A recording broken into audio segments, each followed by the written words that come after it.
gabi po sa inyong lahat.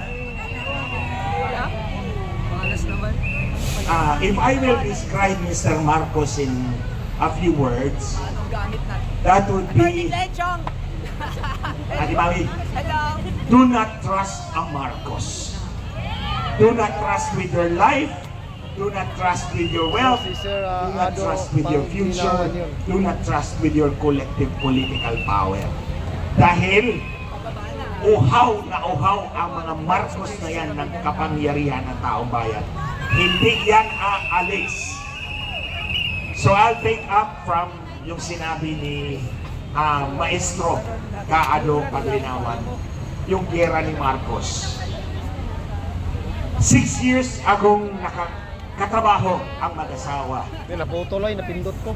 Nagtrabaho ako sa kanila na walang bayad kahit piso.